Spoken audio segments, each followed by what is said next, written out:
Hello from Dhaka, this is Tahmina Nupur and you are watching VSS News. At first, the headlines. Chief Advisor addresses 80th UNGA. He highlights from his speech. Bangladesh Nationalist Party and Bangladesh Jamaat-e-Islami praise Chief Advisor's speech at UNGA.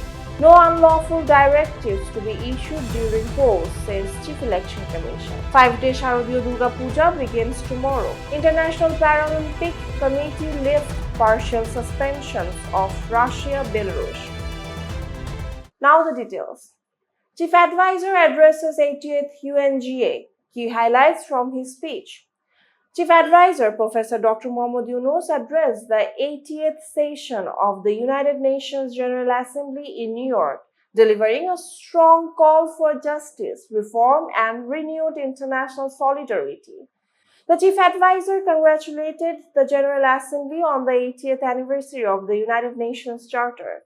He commended the United Nations' historic achievements but stressed the urgent need for reforms to strengthen multilateralism and ensure the voices of developing countries are heard. Reflecting on Bangladesh's transformation since the July uprising of 2024, Professor Dr. Muhammad Yunus highlighted the decisive role of youth in restoring democracy. He said his government has initiated irreversible democratic reforms, established 11 independent commissions on governance and accountability, and prepared for free national elections in February next year. He said that no autocrat can ever return and no elected leader can again destroy democracy. On the economy, the chief advisor said Bangladesh has taken difficult but necessary reforms. These include introducing a market-based exchange rate, stabilizing the banking sector through asset quality reviewing and new ordinances, modernizing capital market oversight, and ensuring mandatory e-tendering in public procurement. He said that improved trade logistics and a 27.6% growth in container handling at Chattogram Port in August. These steps ensure transparency, attract investment, and bring stability, he added.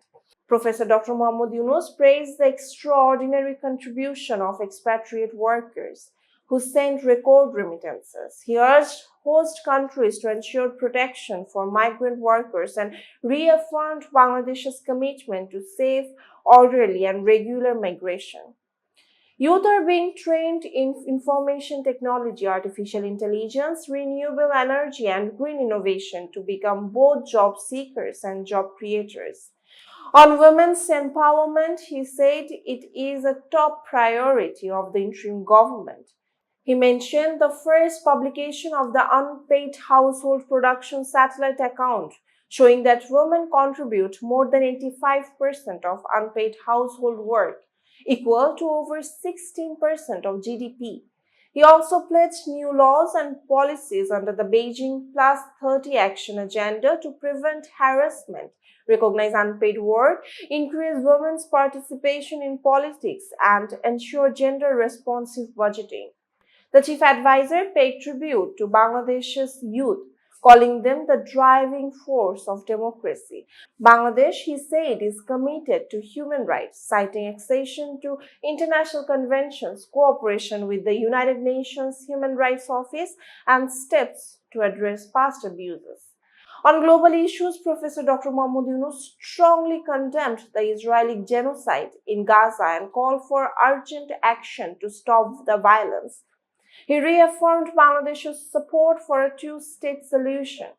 He also drew attention to the upcoming high-level conference on Rohingya on 30th September, urging enhanced donor contributions to prevent the humanitarian collapse. He warned that without urgent fundings, ration may fall to only $6 per person per month, worsening hunger and insecurity. The Rohingya crisis, he said, must be resolved through political solutions in Myanmar with equal rights and safe repatriation for the Rohingyas. Professor Dr. Muhammad Yunus reiterated Bangladesh's commitment to climate action, social business, disarmament, fair access to technology, reform of global financial institutions, and recovery of stolen assets.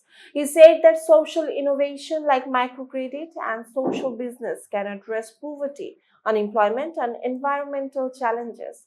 He presented his vision of a 3-0 world: zero carbon, zero net wealth concentration, and zero unemployment. The young generation will be the soldiers of that dream and called on all nations in the assembly to unite for the vision. Advisors of the government and representatives of major political parties of Bangladesh were present in the United Nations General Assembly Hall during the Chief Advisor's speech on 26 September, USA time. Bangladesh Nationalist Party and Jamaat-e-Islami Bangladesh praised Chief Advisor's speech at UNGA. Bangladesh Nationalist Party (BNP) and Jamaat-e-Islami Bangladesh have praised the speech of Chief Advisor Professor Dr. Muhammad Yunus, delivered at the 80th session of the United Nations General Assembly Saturday in New York time. BNP Secretary General Mirza Fakhrul Islam Alamgir said the Chief Advisor's remarks on the next general election were strong enough. The speech reflected the purpose of the interim government, its reforms, and the unity of the nation. He said and expressed satisfaction that political leaders joined the United Nations entourage for the first time. Jamaat-e-Islami Naib-e-Amir Syed Abdullah Muhammad Tahir described the speech excellent. It was exceptional that stakeholders from main political parties accompanied the head of the government, he added. Chief Advisor's Press Secretary Shafiqul Alam described the address as groundbreaking. No unlawful directives to be issued during polls, says Chief Election Commission. Chief Election Commissioner AMM Nasir Uddin assured today that the election officials will not be given any unlawful instructions in the 13th National Parliamentary election. He said officials will not be asked to favor anyone and all directives will fully follow the law and rules. The Chief Election Commissioner told the Election Officers Conference 2025 at Nirbachan Bhavan in Agra, organized by the Bangladesh Election Commission Officers Association. 4 Election Commissioner and the Election Commission Secretary attended as special guests. Nasiruddin said that the Chief Advisor is in the United States attending the United Nations General Assembly and has expressed full confidence in the Election Commission. He urged officials to uphold this trust and assured that with their cooperation, a fair election will be held. 5-day Sharadiya Durgotsab begins tomorrow. 5-day Sharadiya Durgotsab, the biggest festival of the Bangalee Hindu community, begins tomorrow, Sunday, 28 September.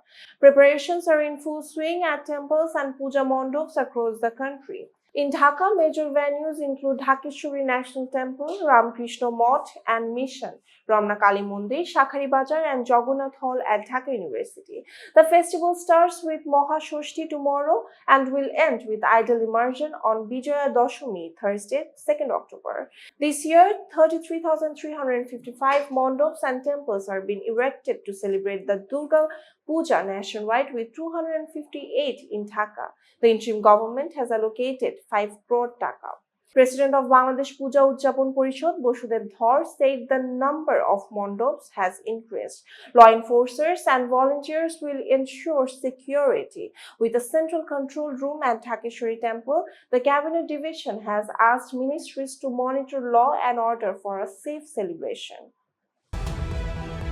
International Paralympic Committee lifts partial suspensions of Russia and Belarus. The International Paralympic Committee on Saturday decided to lift the partial suspension of Russia and Belarus imposed after Moscow's 2022 full-scale invasion of Ukraine. The decision, taken at the IPC General Assembly in Seoul, allows Russian and Belarusian athletes to compete under their own flags at the Milan Cortina Paralympic Games next year. However, participation in 6 sports — para-alpine skiing, para-cross-country skiing, para-snowboarding, para-biathlon, para-ice hockey, and wheelchair curling — remains governed by international federations, which currently maintain a ban on athletes from both countries. The partial suspension had been adopted in 2023, allowing Russian and Belarusian athletes to compete under a neutral flag at the Paris 2024 Paralympic Games under strict conditions. The IPC had previously excluded the Russian and Belarusian Paralympic committees from the Beijing 2022 Games. This latest decision comes 8 days after the International Olympic Committee authorized Russian and Belarusian athletes to compete at the Milan Cortina Olympic Games under a neutral flag and strict neutrality conditions. That's all for today. For more information, visit bssnews.net. Thanks for watching.